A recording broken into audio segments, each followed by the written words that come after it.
Continuing from Washington, D.C., as we turn our attention to the Fighting Illini. And if you want to talk about the one team who had the worst injury luck of anyone in the league last year, there is no doubt it was Illinois. And the record and everything you see there, it all has to do with the third line, losing Tracy Abrams and Mike Thorne and LaRon Black, just devastated by injuries a year ago. And now all of a sudden, as John Groce joins us on the set, you have a team that gets Abrams and Thorne back. So, I mean, you have sixth-year seniors there, incredible experience. You have some conventional seniors, and you go from being a team that could barely practice last season, barely had enough bodies, John, to I think being one of the deepest and most interesting teams in the league. So, what does it mean to go from not having the experience to being one of the more experienced teams in the league? That means everything, Dave. You know, obviously you talked about our depth now, and just practice alone is so much more competitive.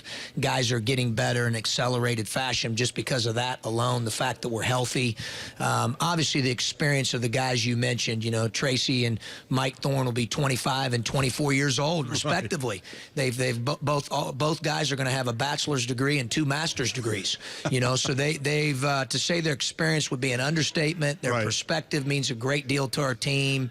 I think they understand the purpose of everything we're doing, and they're able to communicate that, most importantly, in the locker room when I'm not there. They're our messenger, and as well as the other seniors. You know, Malcolm Hill, Morgan, Austin, Tate, those guys have all been through a lot, and to have 6 seniors that are as experienced as this crew means everything. Give me a sense for how physically those two have looked, because I know Abrams and Thorne are so important to what you're going to do. Where are they physically? Both guys are full go, and both guys are moving as well as they've ever moved. You know, whether that's laterally, north-south, their explosion. They deserve a lot of credit for that. Our strength and conditioning coach does as well as our trainer. They've all worked together, and we've got guys that are full go now, and they're much stronger, in much better shape. Our bodies just look entirely different than at any point in time during the first 4 years. Part of that's maturity and age, but part of that's hard work, and the guys have really put a lot of time in making sure their bodies are ready to go. Coach, you talk about the competition in practice. Clearly, you've got that when you have healthy bodies. But you look back at what you got in terms of experience from guys like Maverick Morgan, Michael Finke, DJ Williams, who really emerged as pretty significant role players. And you have that coming off your bench. How key was that experience once you've gotten past last season? Well, it's a big key, and obviously you're right, John. Like, I don't wish it upon anybody. Yep. You don't enjoy it while you're going through it, but the benefit of that now is a lot of guys played and have experience playing significant minutes and significant roles. So it's added more depth to our team, and obviously the 3 you mentioned, plus J. Cole, Jalen Coleman-Lance, plus Aaron Jordan, those guys have all played significant minutes and in significant moments, and that's going to be great for our team moving forward. How about the position of Malcolm Hill? I mean, we talked about him last year. He's one of the best players in the country, but where does he fit? And do you ever have those conversations with him about where he may fit at the next level? I mean, you certainly want to showcase him as much as possible, but at the same time, you need to use him however you need to use him to win basketball games. He's been terrific in that regard. I mean, he played basically last year, well, he did play 1 through 5 at some point, Dave, in a game, at least 1 or more possessions, and I've never had that with a player in my career as an assistant or head coach. Never complained, just did it, adapted as we needed to adapt. Obviously, you think of versatility when you think of Malcolm and how he impacts the game offensively, defensively, rebounding, multiple position player. I do think this year we're going to be able to streamline it a lot more for him, and because of that, I think he'll be a lot more efficient.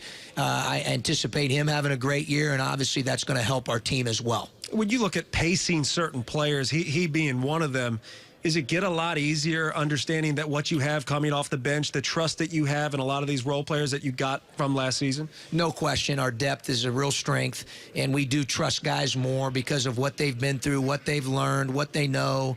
Obviously, definition of roles, all those things, they've embraced those more, and that allows us to have the luxury of, you know, getting blows for guys. Yeah. There's no reason for us to play a guy who's tired or fatigued, and maybe that certainly wasn't the case last year, especially in Big Ten play. Has the identity of this team changed in any way now that you have healthy bodies, you have a full slate of players that you can rely on? I mean, do you change from last year to this year, or does it always stay the same? Well, I think the identity at the foundation, we want to be tough and together. We've talked about that a lot from the time that I got the job. I don't know how good we were in either of those areas for a lot of the reasons that Dave mentioned here at the outset last year. We've got to get back to being who we are, especially on the defensive end. We were pretty stingy the first 3 years. I thought we were poor defensively last year for the majority of the season until the end.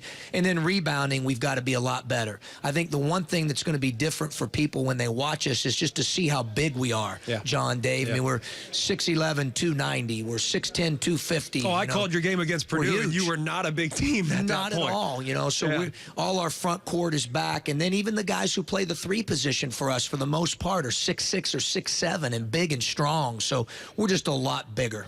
I would say, I mean, I look back at that Purdue game and the way you defended. I mean, obviously walking away with a victory.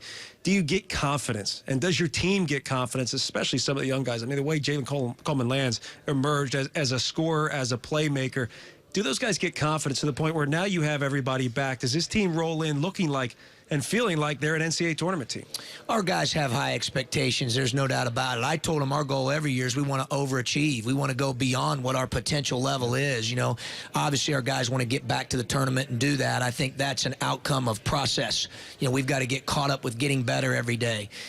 Tracy having that voice in the locker room and on the court really embraces that, and the guys feed off that, certainly with his credibility. But, we are excited. We're excited about the way we played in Indianapolis. Obviously we ran into a little bit of a buzzsaw with Purdue there in the last game, but we won the first 2 games. I thought our guys kept playing throughout, even with the struggles that we had, and I thought it really showed a lot about their character. So we're excited to build on that. Coach, give me some insight into the newcomers. Lucas, you've been going hard after point guards. You got one here. And then Kipper Nichols when he becomes eligible midseason. Sure, both guys really talented, Dave. Obviously, Kipper is a little bit like Malcolm, a guy that's multi-positional.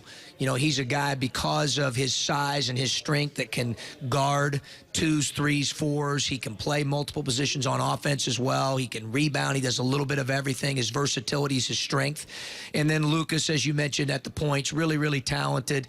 To show you the gap in age, here he is competing against my 24 and 25-year-olds. He just turned 18, this past week. He was young coming in at age 17, but he has a very bright future, really has a gift with his toughness and his ability to pass the ball and make guys better. The head coach at Illinois, John Groce. Thank you, Coach. Good to see you. Thank you, Dave. Thanks, John. Coach.